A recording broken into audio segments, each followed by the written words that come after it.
Assalamualaikum warahmatullahi wabarakatuh. Sebelumnya perkenalkan saya Niken, mahasiswa Fakultas Ekonomi Universitas Negeri Padang. Pada video kali ini saya akan menjelaskan tentang uang, inflasi, dan kegiatan ekonomi. Yang pertama, uang.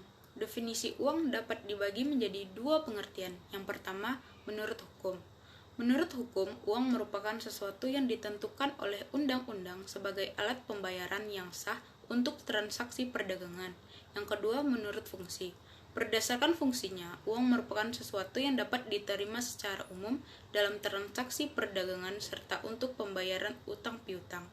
Yang kedua, kriteria uang. Yang pertama itu diterima dan diketahui secara umum. Yang kedua, nilainya stabil atau fluktuasi secara kecil. Yang ketiga, cukup memenuhi kebutuhan usaha. Yang keempat, mudah dibawa. Yang kelima, tidak mudah rusak. Yang keenam, dapat dibagi. Adapun manfaat uang yang pertama yaitu uang dapat mengungkapkan nilai suatu barang, uang memungkinkan penundaan, uang diterima secara umum dapat ditunda pemakaiannya sehingga memudahkan masyarakat untuk memenuhi kebutuhannya kapan saja dan di mana saja. Uang dapat berupa sertifikat atau tanda bukti yang menunjukkan kepemilikan suatu kekayaan real seperti emas, perak, permata, dan lain-lain.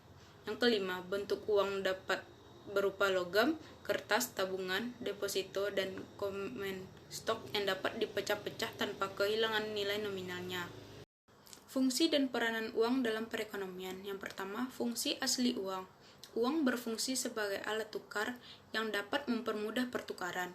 Orang yang akan melakukan pertukaran tidak perlu menukarkan dengan barang, tetapi cukup menggunakan uang sebagai alat tukar. Kesulitan-kesulitan pertukaran dengan cara barter dapat diatasi dengan pertukaran uang. Kedua, fungsi turunan uang. Yang pertama, uang sebagai alat pembayaran yang sah. Yang kedua, uang sebagai alat pembayaran utang. Yang ketiga, uang digunakan untuk mengukur pembayaran pada masa yang akan datang. Yang keempat, uang sebagai alat penimbun dan pemindah kekayaan. Yang kelima, uang sebagai alat pendorong kegiatan ekonomi. Motif memegang uang. Yang pertama, motif transaksi, yaitu kebutuhan uang untuk meningkatkan transaksi dan memenuhi kebutuhan. Yang kedua, motif berjaga-jaga, yaitu mengantisipasi keadaan masa depan yang penuh dengan ketidakpastian. Yang ketiga, motif spekulasi, yaitu mengambil pilihan bentuk kekayaan yang memberikan keuntungan baik secara finansial maupun sosial. Klasifikasi uang. Klasifikasi uang ditentukan berdasarkan faktor-faktor berikut ini. Yang pertama, ciri-ciri fisik bahan untuk membentuk uang. Yang kedua, badan atau lembaga yang mengeluarkannya. Yang ketiga, kaitan antara uang sebagai alat tukar dengan uang sebagai komoditas. Selanjutnya, inflasi. Inflasi adalah suatu proses meningkatnya harga-harga secara umum dan terus-menerus berkaitan dengan mekanisme pasar. Kedua, ciri-ciri inflasi. Harga barang dan jasa naik secara terus-menerus. Jumlah yang beredar melebihi kebutuhan.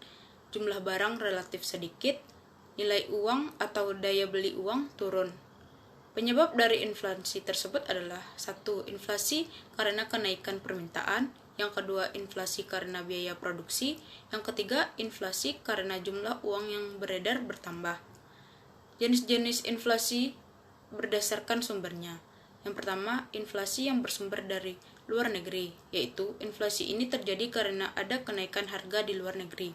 Yang kedua, inflasi yang bersumber dari dalam negeri, yaitu inflasi yang bersumber dari dalam negeri dapat terjadi karena pencetakan uang baru oleh pemerintah atau penerapan anggaran defisit. Yang terakhir adalah kegiatan ekonomi. Kegiatan ekonomi itu sendiri dapat digambarkan seperti gambar di atas. Setiap orang dalam memenuhi kebutuhannya akan melakukan kegiatan ekonomi. Kegiatan ekonomi yang dilakukan oleh setiap pelaku ekonomi akan berbeda-beda. Pelaku ekonomi adalah pihak-pihak yang melakukan kegiatan ekonomi. Secara garis besar, pelaku ekonomi dapat dikelompokkan menjadi 5 pelaku, yaitu rumah tangga konsumsi, produksi, pemerintahan, dan masyarakat luar negeri. Setiap pelaku ekonomi yang ada dapat berperan sebagai produsen, konsumen, dan distributor.